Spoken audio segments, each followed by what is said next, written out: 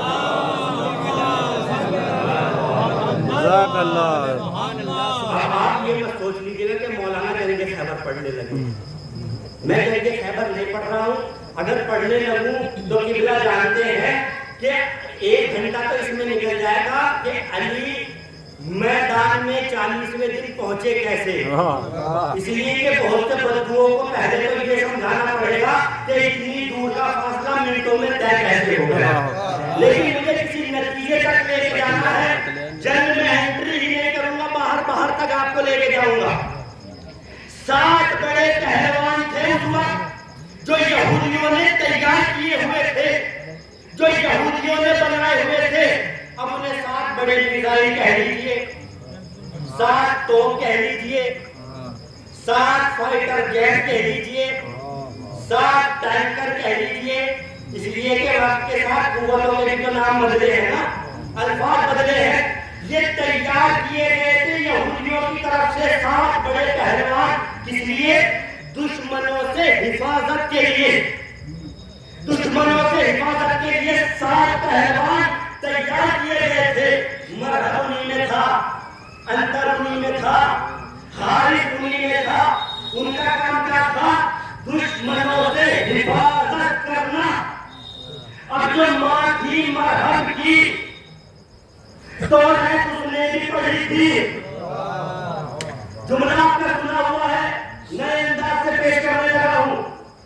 ماں جو تھی مرحب کی تو اس نے بھی پڑھی تھی، پیشن گوئی اس نے بھی دیکھی تھی کہ جب شیلوک آ جائے گا، جب چیرنے بھاگنے والا آ جائے گا تو یہودی تباہ و برباد ہو جائیں گے، یہودی ختم ہو جائیں گے۔ تو توریت اس کی بھی پڑھی ہوئی تھی، پیشن گوئی اس نے بھی پڑھی تھی، تبھی تو کہا تھا میرے لال سب سے لڑنا، حیدر سے لڑنا، سب سے لڑنا، حیدر سے لڑنا۔ 39 دن تک جنگ چلتی رہی۔ اب یہ بھی ایک اہم موضوع ہے کہ 39 دن تک ہوتا کیا رہا، میں اسے بھی چھوڑ دیتا ہوں۔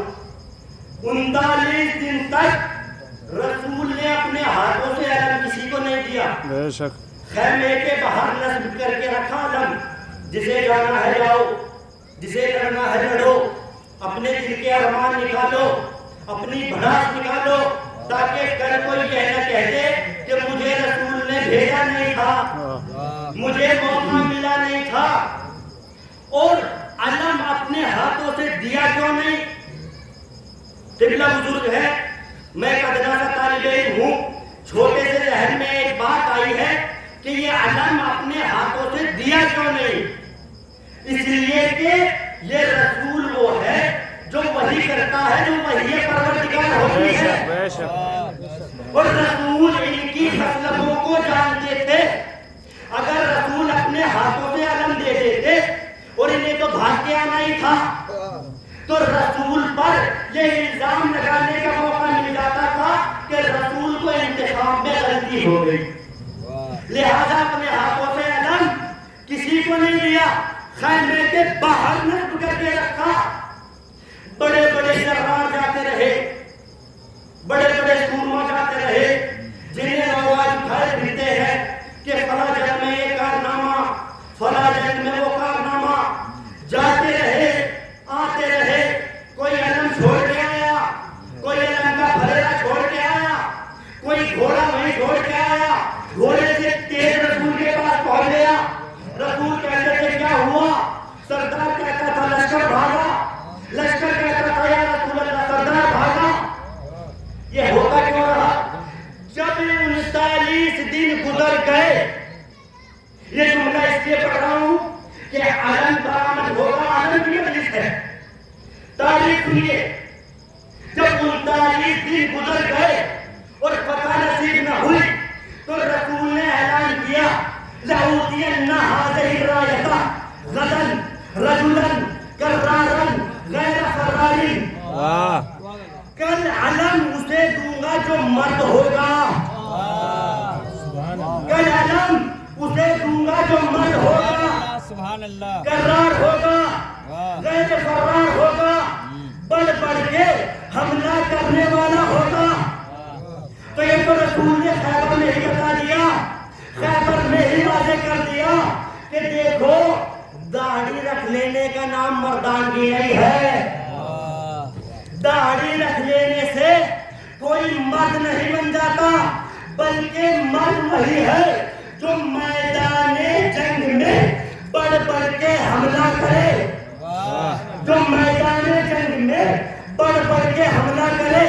تو جو میدان جنگ میں بڑھ بڑھ کے حملہ کرتا ہے مرد وہی ہوتا ہے، جو میدان جنگ سے بھاگ جائے وہ مرد نہیں ہوتا۔ سبحان اللہ،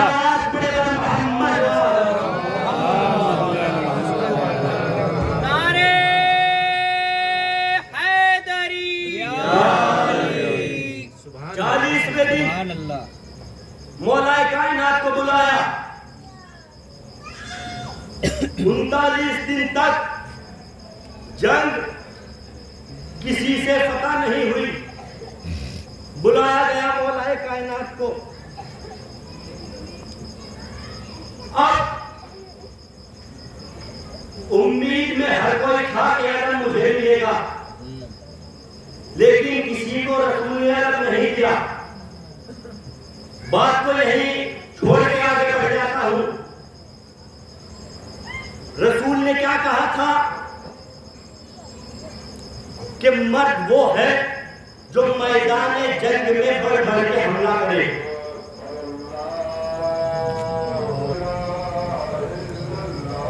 لا الہ الا اللہ، اللہم صلی علی محمد،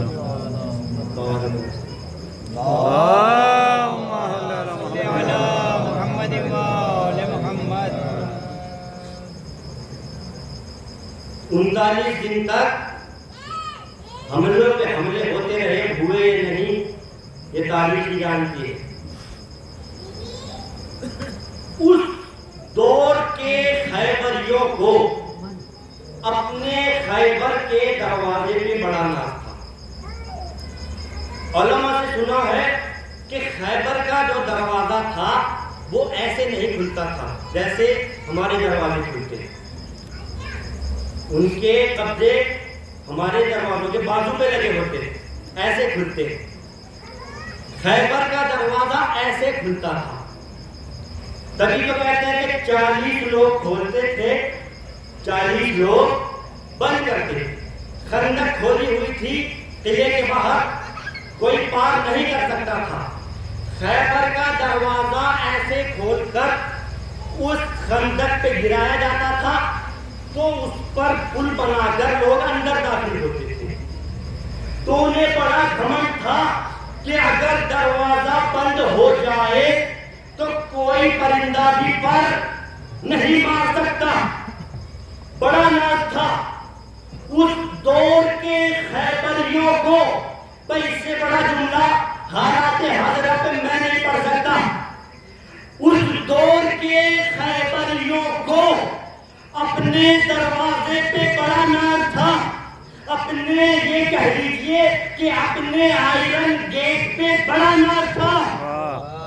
آج کے خیبریوں کو اپنے آئرن ڈوم پہ بڑا ناز تھا. آج کے خیبریوں کو آئرن ڈوم پہ بڑا ناز تھا. اس دور کے دروازے کو، اس خیبر کے دروازے کو علی نے 2 انگلیوں سے اکھاڑ کر پھینک دیا. آج کے آئرن ڈوم کو غلامان علی نے برباد کر دیا. سبحان اللہ. آج کے آئرن ڈوم کو غلامان علی نے برباد کر دیا اور یہ کہتے ہوئے برباد کیا کہ دیکھو ہم تم سے نہ کل گھبرائے تھے نہ آج گھبراتے ہیں. ایک صلوات پڑھے بر محمد.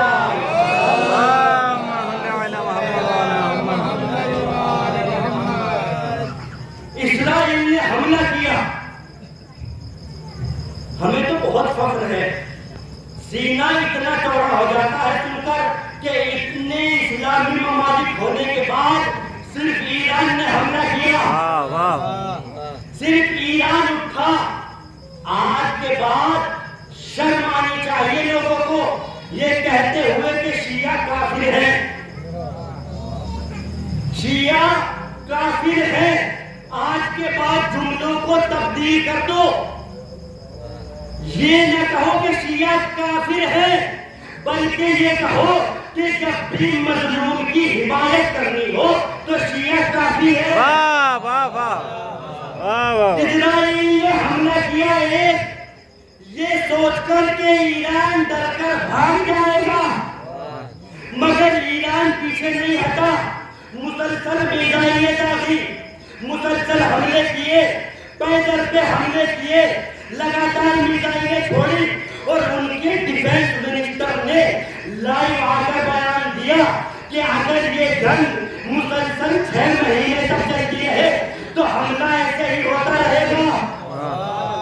ہم پیچھے نہیں ہٹیں گے، ہمارے قدم پیچھے نہیں ہٹیں گے، آگے کو بڑھیں گے. قدم پیچھے نہیں ہٹیں گے، آگے بڑھیں گے. رسول کی حدیث سے اب ملا لیجئے کیا کہا تھا رسول نے؟ مرد وہی ہے جو بڑھ بڑھ کے حملہ کرے. رسول نے کہا تھا مرد وہی ہے جو بڑھ بڑھ کے حملہ کرے، بڑھ بڑھ کے حملہ کرے. ارے ایران نے بڑھ بڑھ کے حملہ کر کے پوری دنیا کو یہ پیغام دیا کہ ہم فرار کی اولاد ہیں.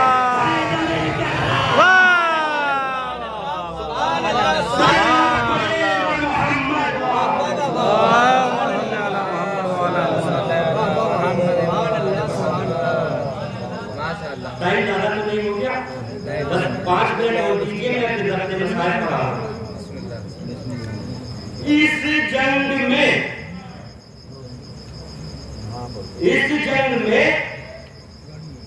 امریکہ نے بھی چھلانگ لگائی بغیر سوچے سمجھے. آپ کو زندگی کا سبق اسی سے لینا چاہیے کہ بغیر سوچے سمجھے کوئی بھی فیصلہ لینا کتنا نقصان دہ ہو سکتا ہے.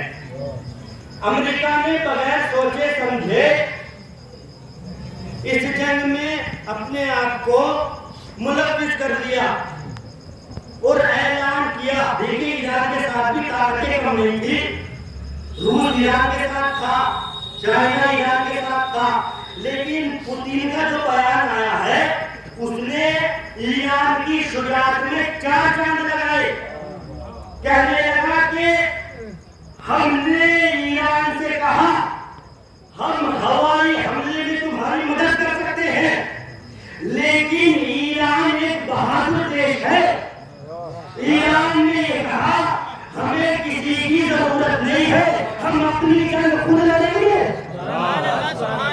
امریکہ نے انٹری دی. کہنے لگا کل تہران خالی کر دینا، ہم بڑا حملہ کریں گے. اب اس بیوقوف کو سمجھاؤ کہ جنگ میدان جنگ سے، بہت آہستہ سے پڑھوں گا، مسلسل مجلسیں سن رہے ہیں، بچپن سے سنتے آ رہے ہیں اور بہت سے سنتے سنتے 55 کے ہو گئے ہیں، تو اشارے سے ہی بات سمجھ لیجئے گا۔ ہم کیا کہنے لگا؟ میدان چھوڑ دو، تہران خالی کر دو، کل تہران پہ حملہ ہوگا۔ اس بیوقوف کو کوئی سمجھائے، اگر ہمارے بڑے میدان چھوڑ کر بھاگے ہو تو ہم بھی بھاگے، اگر ہمارے بڑے میدان چھوڑ کر بھاگے ہو تو ہم بھی بھاگے، اگر علی نے میدان چھوڑا ہو تو ہم بھی میدان چھوڑے۔ لیکن کمال ہو گیا، تہران میں جمعہ آیا، جمعے کا دن آیا تو سب نے سوچا، سب کی نظر ایران پر تھی، سب سوچ رہے تھے کہ ایران کے لوگ جمعہ پڑھنے بھی کم تعداد میں آئیں گے۔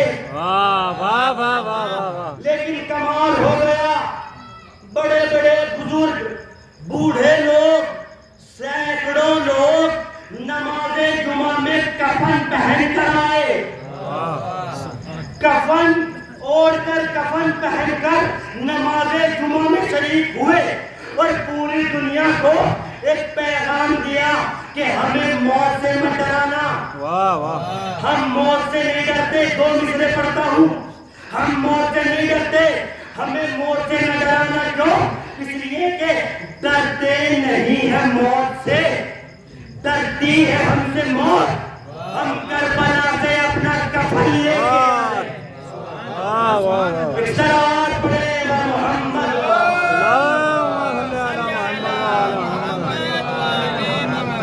میں بات کو ختم کر رہا ہوں میرے عزیزوں، وقت بہت زیادہ ہو گیا ہے۔ علم حضرت عباس کی آپ زیارت کریں گے۔ علمداری جو غازی پہ جگتی ہے وہ کسی اور پہ نہیں جگتی۔ حالانکہ علمدار سب رہے ہیں اس خاندان میں۔ علماء بیان کرتے ہیں کہ سب سے پہلے علمداری جناب داؤد نے کی، اور اس خاندان کا شرف کیا ہے؟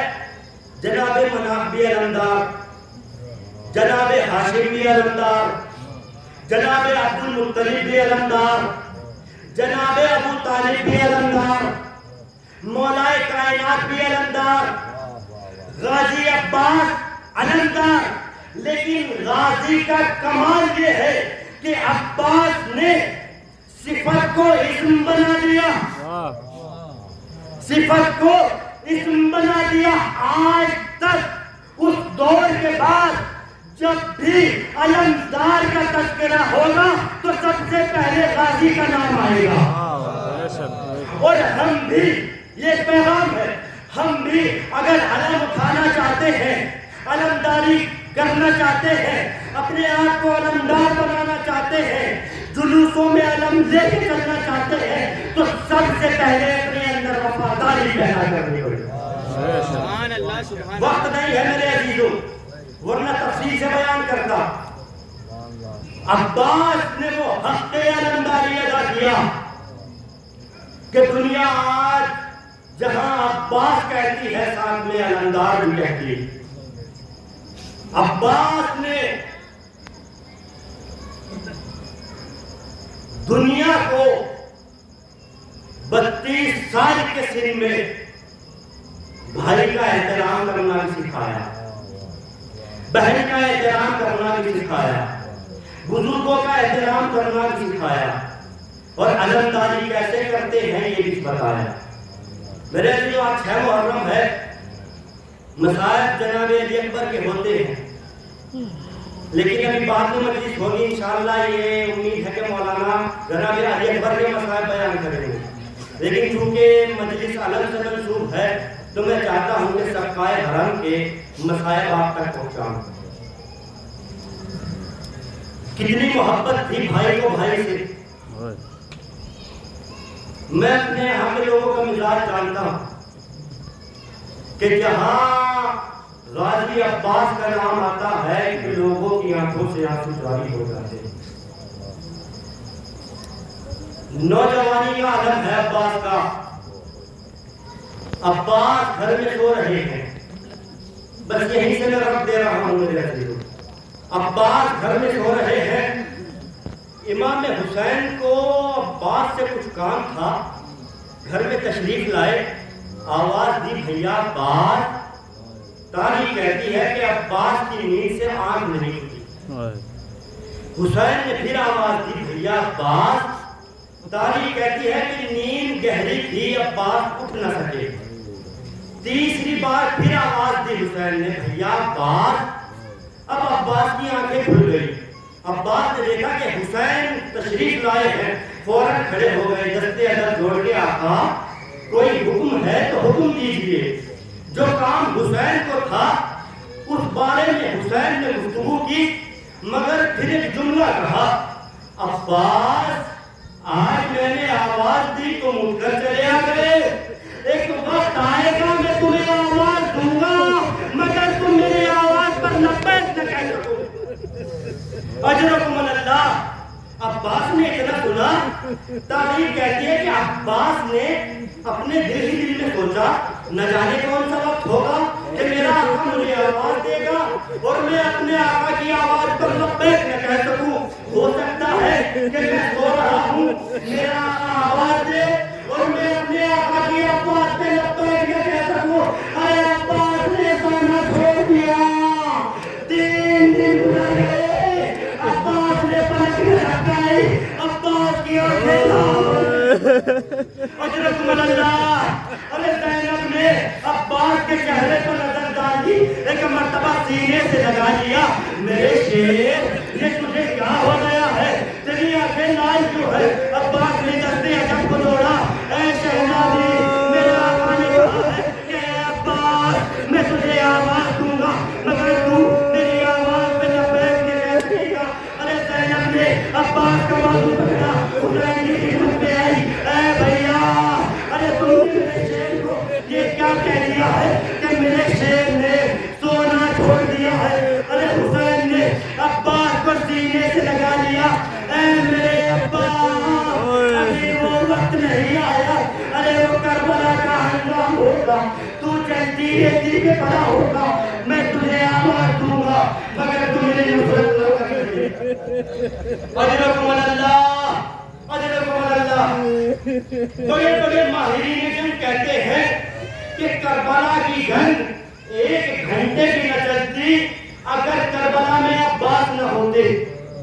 عباس کا روب و جلال تھا کہ جنگ صبح عاشور سے عصر عاشور تک چلی گئی۔ حسین کے پاس بار بار آئے ہیں عباس، آقا مرنے کی اجازت دے دیجیے، لڑنے کی اجازت دے دیجیے، مگر حسین نے بار بار عباس کو یہ کہہ کے روک دیا، عباس میں تمہیں کیسے اجازت دوں، تم تو میرے لشکر کے علمدار ہو، تم میرے لشکر کے علمدار ہو، تمہیں کیسے اجازت دوں؟ ارے تاریخ کہتی ہے کہ جب تمام شہید ہو چکے، انصار شہید ہو چکے، اصحاب شہید ہو چکے، کوئی نہ بچا، صرف عباس بچے، علی اکبر باقی تھے اور حسین باقی تھے۔ عباس نے پھر دستے ادب کو جوڑا، آقا مجھے مرنے کی اجازت دے دیجیے۔ حسین نے پھر وہی جملہ دہرایا، عباس تمہیں کیسے اجازت دوں، تم میرے لشکر کے علمدار ہو، ارے قیامت ہو گئی عزیزو۔ عباس نے کبھی دائیں دیکھا کبھی بائیں دیکھا اور جب کے کہا، آقا میں کس لشکر کا علمدار ہوں، نہ حر ہے، نہ طارقین ہے، نہ حبیب ہے، نہ محمد ہے، نہ قاسم ہے، نہ عبداللہ ہے، لیکن تاریخ کے جملے ہیں حسین نے عباس کے تیور بدلنے کے لیے، اس جنگ کا نقشہ بدلنے کے لیے عباس سے ایک جملہ کہا، عباس خیمے میں سکینہ بہت پیاسی ہے، کیا سکینہ کے لیے پانی کا انتظام نہ کرو گے؟ بس عباس کے روب و جلال کو، عباس کے غصے کو حسین نے وہی کنٹرول کر دیا۔ عباس خیمے میں آئے، آنے کے بعد سکینہ سے کہا، اے میری بچی لا مجھے اپنا مشکیزہ دے دو، میں تمہارے لیے پانی کی سبیل کیے دیتا ہوں۔ اگر مسائل 1-2 منٹ لمبے ہو جائیں، زیادہ ہو جائے تو معاف کر دینا میرے عزیزو۔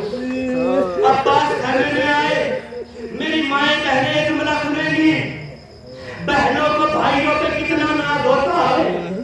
عباس خیمے میں آئے،